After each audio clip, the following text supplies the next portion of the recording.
Shalom teman-teman. Alam semesta ini ternyata menyajikan banyak sekali misteri yang belum terkuak oleh ilmu pengetahuan.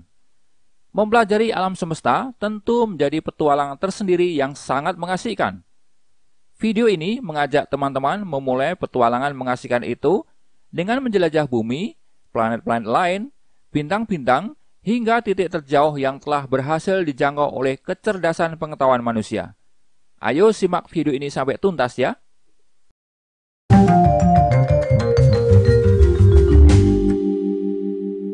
Fisika.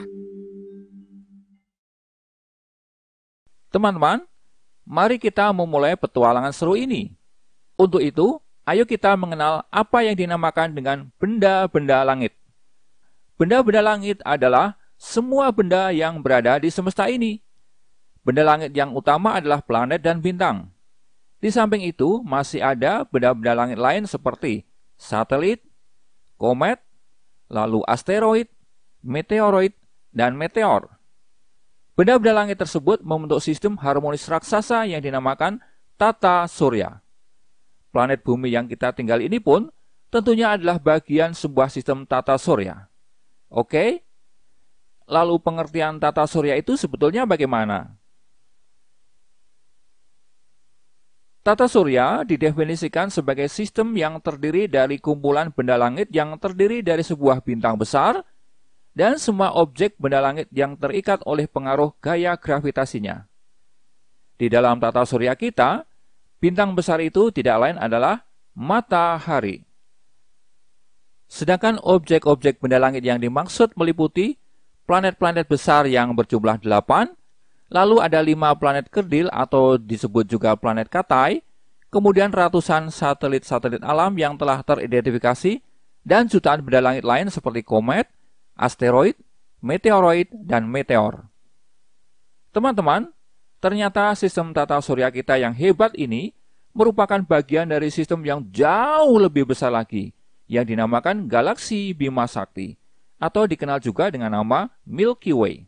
Wah, hebat sekali bukan? Nah, mari kini kita membahas tata surya kita secara lebih terperinci. Pertama-tama, kita membahas matahari sebagai pusat tata surya. Teman-teman, pada hakikatnya matahari adalah sebuah bintang. Apakah teman-teman tahu apakah bintang itu? Bintang merupakan benda langit yang memancarkan cahayanya sendiri yang disebabkan oleh reaksi fusi nuklir di dalam intinya. Definisi lain mengatakan bahwa bintang adalah semua benda masif, yaitu yang bermassa antara 0,08 sampai 200 kali massa matahari, yang sedang atau pernah melangsungkan pembangkitan energi melalui reaksi fusi nuklir. Berdasarkan pengertian ini, teman-teman jadi bisa memahami mengapa matahari termasuk bintang. Matahari sejatinya adalah gumpalan gas pijar yang membentuk bola plasma raksasa. Diameternya sekitar 1.392.684 km. Gas pijar ini bercahaya sangat kuat dan terang. Suhu di bagian permukaannya mencapai 6.000 Kelvin. Dan tentu saja, suhu di bagian yang lebih dalam pasti lebih tinggi. Suhu yang sangat tinggi serta cahaya yang sangat kuat disebabkan adanya reaksi fusi nuklir dari isotop-isotop hidrogen yang terjadi pada bagian inti. Matahari dikelilingi oleh planet-planet yang bergerak secara harmonis dengan karakteristiknya masing-masing. Teman-teman, planet merupakan unsur sangat penting dalam sistem tata surya, karena ukuran dan masanya yang relatif besar dalam menjaga kestabilan kesetimbangan gaya-gaya pada sistem raksasa ini. Kata planet berasal dari kata dalam bahasa Yunani planetai. Kata planetai memiliki arti pengembara. Dikatakan pengembara karena kedudukan suatu planet terhadap bintang pusatnya tidaklah tetap atau selalu berpindah. Jadi, sebuah planet pasti selalu bergerak, selalu berpindah, atau dalam bahasa sehari-hari disebut selalu mengembara. Itulah asal-muasal kata planet. Di dalam tata surya kita terdapat 8 buah planet teman-teman, yaitu Merkurius, Venus, Bumi, Mars, Jupiter, Saturnus, Uranus, dan Neptunus. Kedelapan planet ini bergerak mengitari satu benda langit pusat, yaitu matahari. Planet-planet ini bergerak mengitari matahari dengan arah yang sama, namun dengan kecepatan yang berbeda-beda. Peredaran planet-planet dalam mengelilingi matahari dinamakan revolusi. Setiap planet mengelilingi matahari sesuai orbitnya masing-masing dalam periode yang berbeda-beda, tergantung jarak planet terhadap matahari. Semakin jauh posisi suatu planet terhadap matahari, maka semakin lama pula waktu untuk menyelesaikan satu putaran peredaran yang sempurna. Sedangkan rotasi merupakan gerakan putar planet di sekitar porosnya sendiri. Waktu yang diperlukan suatu planet untuk satu kali berputar sempurna terhadap porosnya sendiri merupakan 1 hari di planet itu. Teman-teman, pesona antariksa ini juga tercatat di dalam Alkitab loh, yaitu di dalam kitab Kejadian pasal 1 ayat 14-19. Bunyi ayatnya sebagai berikut. Dan Elohim berfirman, biarlah ada benda-benda penerang pada cakrawala di langit untuk memisahkan antara siang dengan malam. Dan mereka ada untuk tanda-tanda dan untuk musim-musim dan untuk hari-hari dan tahun-tahun. Dan mereka ada sebagai benda-benda penerang pada cakrawala di langit untuk memberi terang di atas bumi. Dan jadilah demikian. Dan Elohim menjadikan 2 benda penerang. Benda penerang yang lebih besar untuk menguasai siang, dan benda penerang yang kecil serta bintang-bintang untuk menguasai malam. Dan Elohim menempatkan mereka pada cakrawala di langit untuk memberi terang di atas bumi, dan untuk berkuasa atas siang dan malam, serta untuk menjadi pemisah antara terang dan gelap. Dan Elohim melihat bahwa itu baik. Dan jadilah petang, dan jadilah pagi. Itulah hari keempat. Nah, bagaimana perasaan teman-teman setelah mendengar ayat itu? Pasti teman-teman jadi semakin kagum dengan keagungan Sang Penguasa semesta, bukan?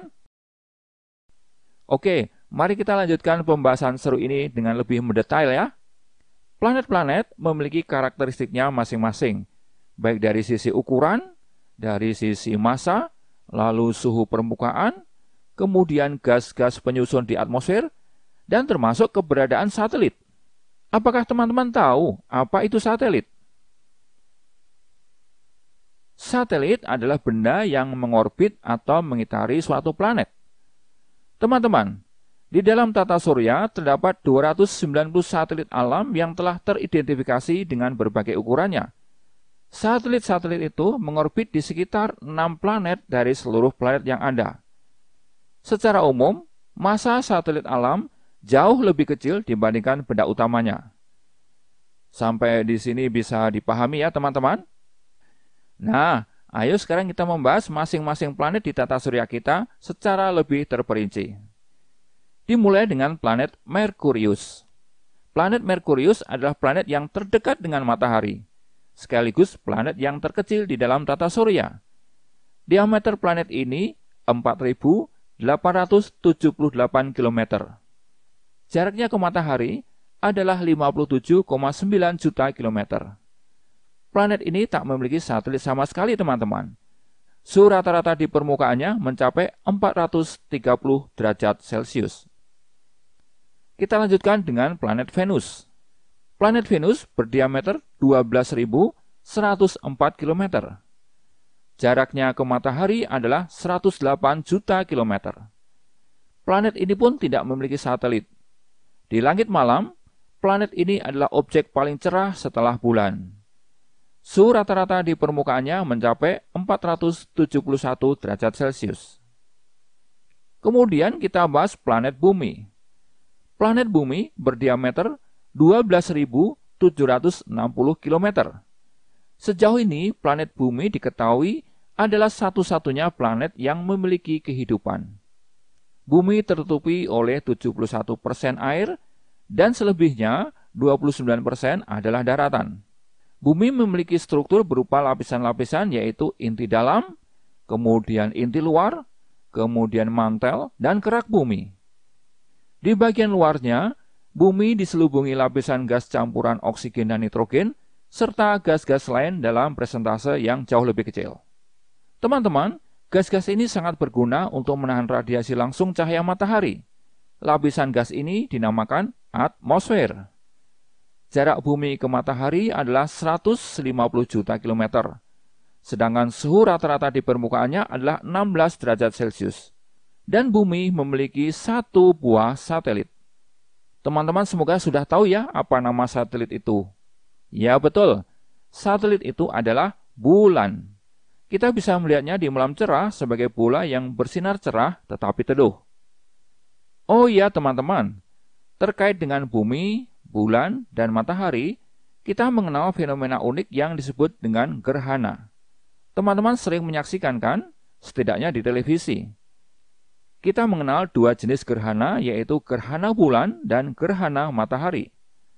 Gerhana bulan terjadi apabila matahari, bumi, dan bulan berada pada satu garis lurus.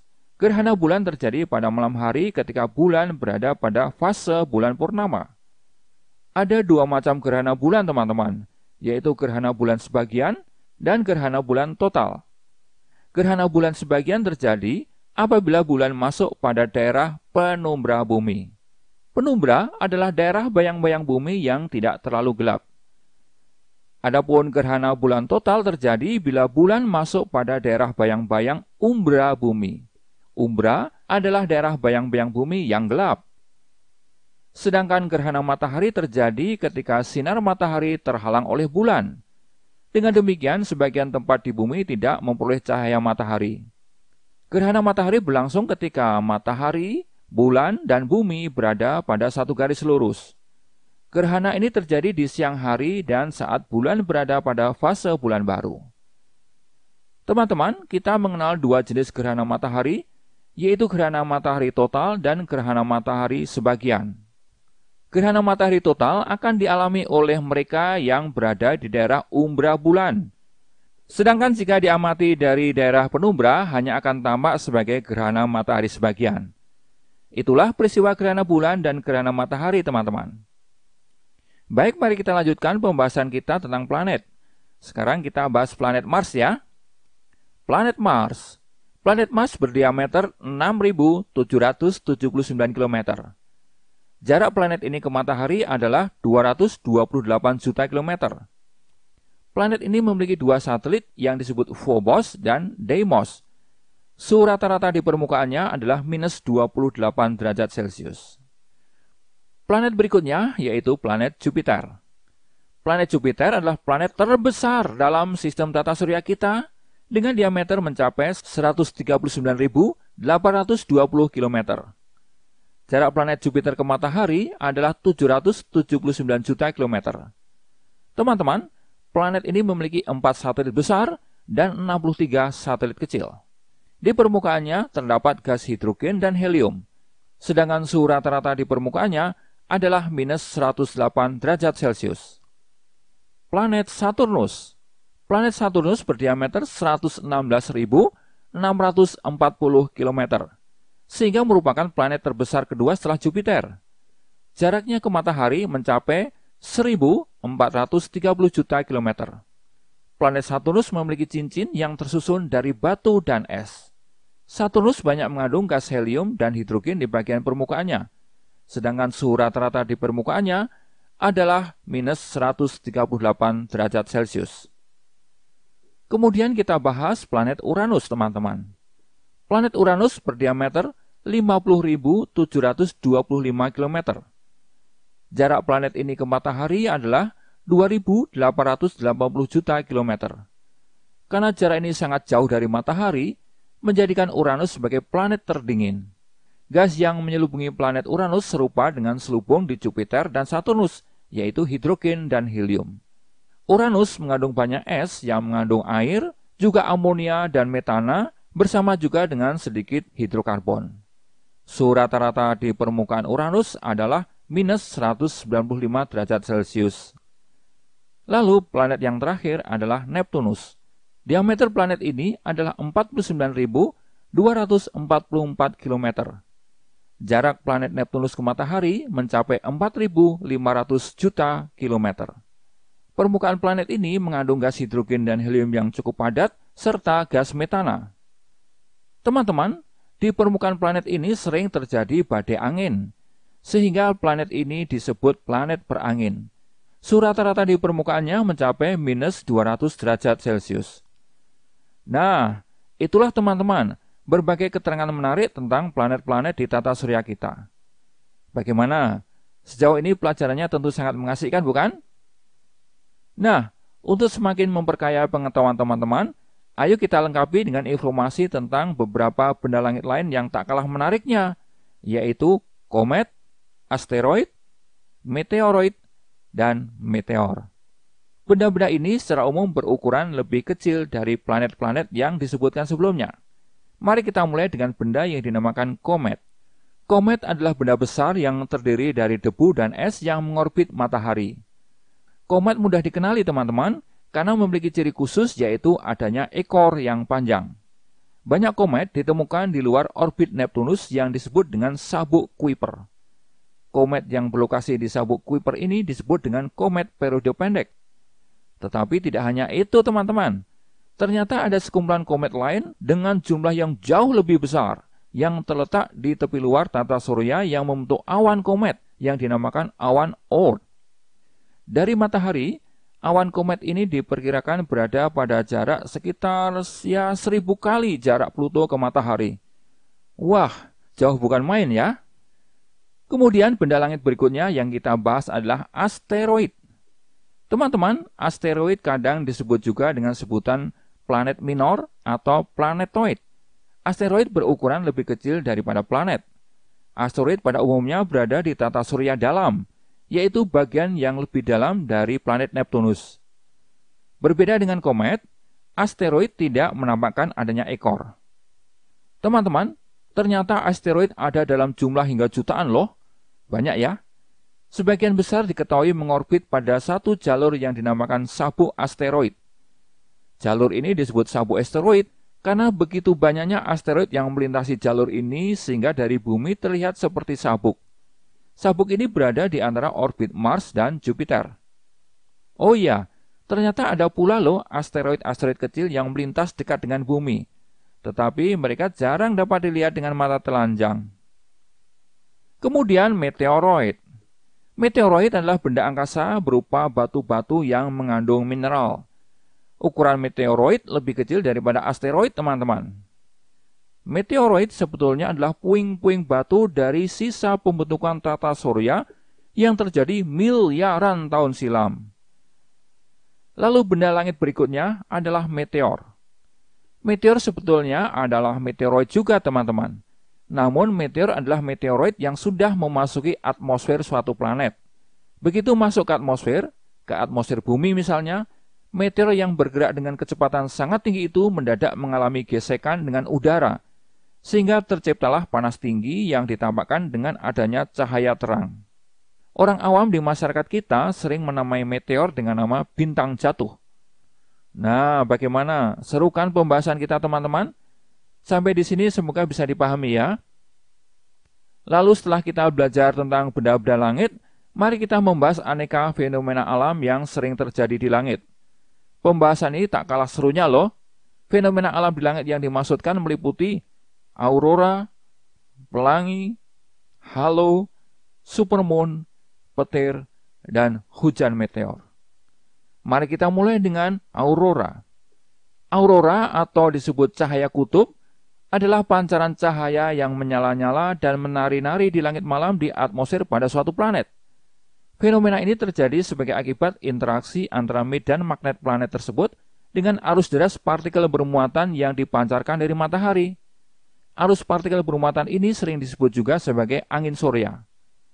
Teman-teman, fenomena aurora ini hanya bisa disaksikan di wilayah yang jauh dari garis khatulistiwa suatu planet, tepatnya di daerah kutub. Karena di kutub, baik kutub utara maupun selatan, terjadi pemusatan medan magnet yang sedemikian hingga cukup kuat untuk mempengaruhi arus partikel bermuatan dari matahari tadi. Interaksi yang kemudian berlangsung antara arus partikel bermuatan tersebut dengan partikel atmosfer menimbulkan cahaya berwarna-warni yang indah. Itulah aurora. Selandia Baru adalah negara di mana teman-teman bisa menyaksikan keindahan aurora ini. Keren kan teman-teman? Nah, fenomena berikutnya adalah pelangi. Teman-teman pasti tidak asing dengan pelangi kan? karena pelangi bisa terjadi di mana saja, bahkan di kota besar yang ramai sekalipun. Begitu hujan reda, tentunya di udara masih terdapat sisa-sisa air yang cukup banyak ya. Sementara itu, matahari muncul kembali, maka cahaya matahari itu pertama-tama akan dibiaskan oleh butir-butir air hujan di udara, sehingga terjadi perurean menjadi cahaya yang berwarna-warni. Butir-butir air hujan itu juga berperilaku semacam kaca cermin, teman-teman. Cahaya yang sudah terurai tersebut kemudian dipantulkan, lalu dibiaskan lagi, sehingga peruraiannya menjadi semakin nyata. Itulah proses terjadinya pelangi. Pelangi nampak di langit berbentuk seperti busur yang indah. Pelangi yang disebabkan oleh sinar matahari selalu muncul di bagian langit yang berhadapan langsung dengan matahari. Teman-teman, kemudian kita bahas fenomena yang disebut halo. Halo adalah fenomena kemunculan lingkaran cahaya di sekitar matahari atau bulan, teman-teman. Umumnya, halo disebabkan oleh kristal es yang ada pada jenis awan tertentu yang dinamakan awan cirrus. Awan cirrus adalah jenis awan yang memang terbentuk dari kristal es, teman-teman. Awan ini berada pada ketinggian 5-10 km di atas permukaan laut. Awan cirrus berwarna putih atau keperakan akibat terkena cahaya matahari. Jadi yang terjadi pada fenomena halo adalah cahaya matahari dipantulkan dan dibiaskan oleh permukaan es sehingga cahaya matahari terurai ke dalam beberapa warna, kemudian dipantulkan lagi ke arah tertentu. Jadi peristiwa ini sebetulnya mirip dengan peristiwa terjadinya pelangi ya teman-teman. Nah, lalu fenomena berikutnya yang juga menarik adalah supermoon atau superbulan. Supermoon atau superbulan adalah istilah untuk menggambarkan keadaan bulan penuh ketika bulan berada pada posisi terdekatnya dengan bumi. Teman-teman harus tahu ya, bahwa lintasan bulan mengelilingi bumi bentuknya merupakan elips, bukan lingkaran penuh.